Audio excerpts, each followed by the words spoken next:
আসসালামু আলাইকুম রহমতুল্লাহ। আশা করি সবাই খুবই ভালো আছো। আজকে আমাদের টপিকটা হচ্ছে মেডিকেল ভর্তি পরীক্ষায় আসা সাধারণ জ্ঞান জিকে থেকে গুরুত্বপূর্ণ 20টা এমসিকিউ।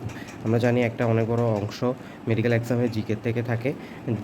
তাই আমাদেরকে অবশ্যই এর উপরে প্র্যাকটিস থাকতে হবে। তাই আমি আজকে পার্ট 1 নিয়ে আলোচনা করছি, যেখানে আমি বেশিরভাগ এখানে মুক্তিযুদ্ধ থেকেই 20টা এমসিকিউ। বাংলাদেশের পতাকা সর্বপ্রথম উত্তোলন করা হয় কত তারিখে? 2 মার্চ 1971, 2 জানুয়ারি 1971, 2 আগস্ট 1971, নাকি 2 এপ্রিল 1971? উত্তর হচ্ছে 2 মার্চ 1971। বাংলাদেশের প্রথম সব মানে মুক্তিযুদ্ধ চলাকালীন সময় এই বাংলাদেশের যে এখনকার যে পতাকাটা সেটা উত্তোলন করা হয়। এম এ হান্নান, 2 নম্বর প্রশ্ন, এম এ হান্নান প্রথমবার কোথা হতে স্বাধীনতা ঘোষণাপত্র পাঠ করেন? মেডিকেল 2021 সালের প্রশ্ন।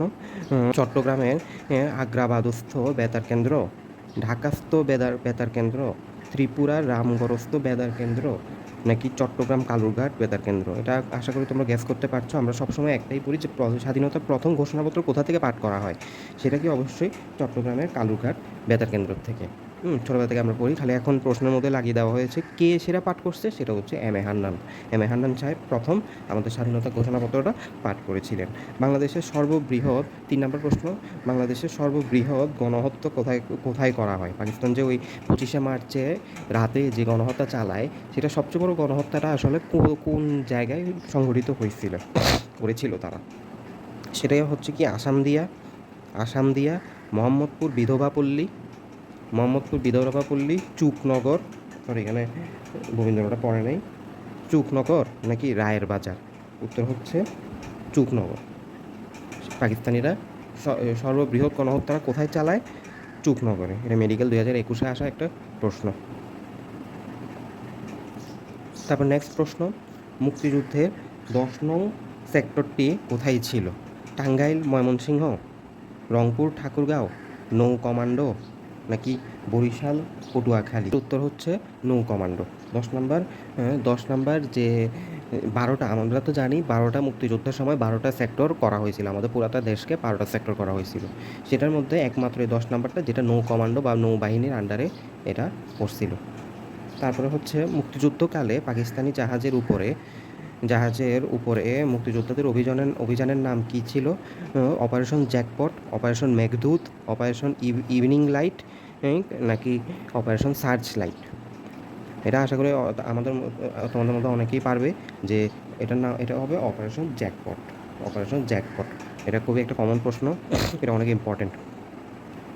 তারপর প্রশ্ন হচ্ছে মুজিবনগর সরকার কবে গঠিত হয়? মেডিকেল 2018-তে আসা একটা প্রশ্ন। মুজিবনগর সরকার কবে গঠিত হয়? এটাও 10ই এপ্রিল 1971, 17 এপ্রিল 1971, 14 এপ্রিল 1971, 12 এপ্রিল 1971। আশা করি আমরা এটার উত্তর বলতে পারবো। হয় 10ই এপ্রিল হবে অথবা 17 এপ্রিল হবে। হবে কি 10ই এপ্রিল 1971। আর 17 এপ্রিল 1971-এ তারা কি করেছিল? মুজিবনগর সরকার শপথ গ্রহণ করেছিল। তো প্রশ্ন যদি আসে যে মুজিবনগর সরকার কবে শপথ গ্রহণ করে, তাহলে তখন এরকম 10 এপ্রিল, 17 এপ্রিল থাকলে তার মধ্যে আমরা চুজ করবো কি 17 এপ্রিল 1971। বাংলাদেশের প্রথম অস্থায়ী প্রেসিডেন্ট কে ছিলেন? প্রথম অস্থায়ী প্রেসিডেন্ট কে ছিলেন? বঙ্গবন্ধু শেখ মুজিবুর রহমান, তাজউদ্দিন আহমদ, ক্যাপ্টেন মনসুর আলী, নাকি সৈয়দ নজরুল ইসলাম? আমরা জানি মুজিবনগর সরকারের পার্মানেন্ট যে যখন এটা গঠিত হয়েছিল, তখন তারা বঙ্গবন্ধু শেখ মুজিবুর রহমানকে প্রেসিডেন্ট করে তারা রাষ্ট্রপতি বানিয়ে সে সরকারটা গঠন করেছিল। কিন্তু তিনি তো ওই পাকিস্তানে জেলবন্দি ছিলেন। ওনার অনুপস্থিতিতে অস্থায়ী প্রেসিডেন্ট কে হয়েছিলেন? সৈয়দ নজরুল ইসলাম। আর তাজউদ্দিন আহমদ ছিলেন কি ওইখানকার প্রধানমন্ত্রী, আর ক্যাপ্টেন মনসুর আলী ছিলেন অর্থমন্ত্রী। কোন বিদেশি মিশনে বাংলাদেশের পতাকা প্রথম উত্তোলন করা হয়? মেডিকেল 2008-এর একটা প্রশ্ন। London, Kolkata, Tokyo, Washington? উত্তর হবে কলকাতা। New York. তারপরে প্রশ্নে আসি, 10 নম্বর প্রশ্নে চলে এসেছি আমরা। যে তারপরে প্রশ্নে আসি 10 নম্বর প্রশ্নে চলে এসেছি আমরা। নিউ ইয়র্কে ম্যাডিসন স্কোয়ারে গান গেয়েছেন কে? ডেন্টাল অ্যাডমিশন টেস্টের একটা প্রশ্ন 2021 সালে। Joan Baez, John Taylor, Allen Ginsberg, Bob Dylan. উত্তর হবে Bob Dylan. Bob Dylan recently Nobel পুরস্কার পেয়েছেন। উনি 1971 সালে মানে নিউ ইয়র্কের মেডিসন স্কোয়ারে মুক্তিযুদ্ধে ফান্ড তোলার জন্য গান গেয়েছিলেন। তারপরে 11 নম্বর প্রশ্ন, আমাদের মুক্তিযুদ্ধের সময় কোন সেক্টরে নিয়মিত সেক্টর কমান্ডার ছিল না? Sector 11, sector 9, sector 8, sector 10। উত্তর হবে সেক্টর 10। একটু আগে আমরা একটা প্রশ্ন দেখেছি কোন সেক্টর 10 কাদের আন্ডারে ছিল? নৌ কমান্ডোদের আন্ডারে। এখন আমরা আরেকটা প্রশ্ন পেলাম যে নিয়মিত সেক্টর কমান্ডার ছিল না কোথায়? সেক্টর 10-এ। 10 নম্বর সেক্টরে আমাদের কোনো নিয়মিত কমান্ডার ছিল না। তারপরে 12 নম্বর প্রশ্ন, মুক্তিযুদ্ধের সময় ঢাকা কোন সেক্টরের অধীনে ছিল? Dental admission test 2020। এটা খুবই একটা গুরুত্বপূর্ণ, কারণ ঢাকা আমাদের রাজধানী, যা আমাদের জানা থাকতে হবে ঢাকা কোন সেক্টরের অধীনে ছিল। 3 নম্বর সেক্টর, 2 নম্বর সেক্টর, 4 নম্বর সেক্টর, 1 নম্বর সেক্টর। আমরা আমাদের কমন নলেজ অনুযায়ী আমরা হয়তো মনে করবো যে ঢাকা 1 নম্বর সেক্টরে ছিল, কিন্তু উত্তরটা ভুল। আমাদের উত্তরটা কী হবে? 2 নম্বর সেক্টর। ঢাকা 2 নম্বর সেক্টর। ঢাকা যদিও রাজধানী, কিন্তু তখন তো আর রাজধানী ছিল না, তো এটা 2 নম্বর সেক্টরেই থাকতে পারে। 13 নম্বর, একমাত্র বিদেশি যিনি মুক্তিযোদ্ধাদের সাহায্য করার জন্য বীর প্রতীক উপাধি পেয়েছেন? William Ouderland, Andre Andre Malraux Andre Malraux, Ravishankar, নাকি ডেভিড নালিন? উত্তর হবে উইলিয়াম ওডারল্যান্ড একমাত্র বিদেশি যিনি আমাদের মুক্তিযুদ্ধে আমাদেরকে হেল্প করার কারণে আমাদের বীর প্রতীক উপাধিটা পেয়েছিলেন। কী উপাধি? বীর প্রতীক উপাধি। আমরা এটাও মনে রাখবো, কী উপাধি পেয়েছিলেন? বীর প্রতীক উপাধি। রিসেন্টলি আমরা লাস্ট পার্টে চলে এসেছি, সেটা হচ্ছে 14 নম্বর প্রশ্ন, স্বাধীনতার পর মুক্তিযুদ্ধের প্রথম স্থাপত্য কোনটি? হ্যাঁ, স্বাধীনতা যুদ্ধের পরে আমাদের কোথায় প্রথম স্থাপত্য বা মূর্তিটা বানানো হয়েছিল আর কি? মোদের গরব, অপরাজেয় বাংলা, সাবাস বাংলাদেশ, নাকি জাগ্রত চৌরঙ্গী? উত্তরটা হবে জাগ্রত চৌরঙ্গী। 15 নম্বর, সাভার জাতীয় স্মৃতিসৌধ এর স্থপতিকে, মানে কে এটা নির্মাণ করেছেন? সৈয়দ মঈনুল হোসেন, মাজারুল ইসলাম। এটার উত্তর হবে, সরি আমি বাকি দুইটা অপশন লিখতে মনে হয় ভুলে গিয়েছি, আমায় ক্ষমা সম্পন্ন দৃষ্টিতে দেখবা। উত্তর হবে এখানেই উত্তর, সৈয়দ মঈনুল হোসেন নাকি মাজারুল ইসলাম। আরও দুজন ছিলেন, তার মধ্যে অবশ্যই আমরা জানি সঠিক উত্তরটা একটাই, যে সৈয়দ মঈনুল হোসেন। এটা খুবই একটা গুরুত্বপূর্ণ, কারণ সাভার জাতীয় স্মৃতিসৌধ হচ্ছে আমাদের মুক্তিযুদ্ধের আসল প্রতীক অন্যান্য স্থাপত্যর তুলনায়। তাহলে সাভার জাতীয় স্মৃতিসৌধটা কে নির্মাণ করছে? সৈয়দ মঈনুল হোসেন। তারপরে হচ্ছে 16 নম্বর, রাজশাহী বিশ্ববিদ্যালয়ের ভাস্কর্য সাবাস বাংলাদেশ, এটার নাম হচ্ছে সাবাস বাংলাদেশ, এর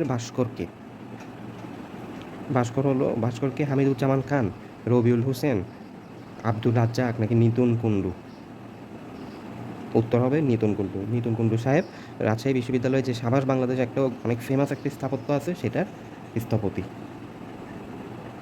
তারপর স্বাধীনতার স্তম্ভ, এবার হচ্ছে স্বাধীনতার স্তম্ভ কোথায় অবস্থিত? মেহেরপুরে, সোহরাওয়ার্দী উদ্যান, নাকি ঢাকা সেনানিবাস, নাকি রাজশাহী বিশ্ববিদ্যালয়? কারণ রাজশাহী বিশ্ববিদ্যালয় হওয়ার সম্ভাবনা নেই, রাজশাহী বিশ্ববিদ্যালয় হচ্ছে সাবাস বাংলাদেশ। তো বাকি তিনটার থেকে কোনটা হবে? বাকি তিনটার থেকে হবে সোহরাওয়ার্দী উদ্যানে। স্বাধীনতার স্তম্ভ সোহরাওয়ার্দী উদ্যানে। এবার প্রশ্ন, সালাম সালাম হাজার সালাম সকল শহীদের স্মরণে গানের কণ্ঠশিল্পীকে, আমাদের এই গানের কণ্ঠশিল্পীকে? আব্দুল জব্বার,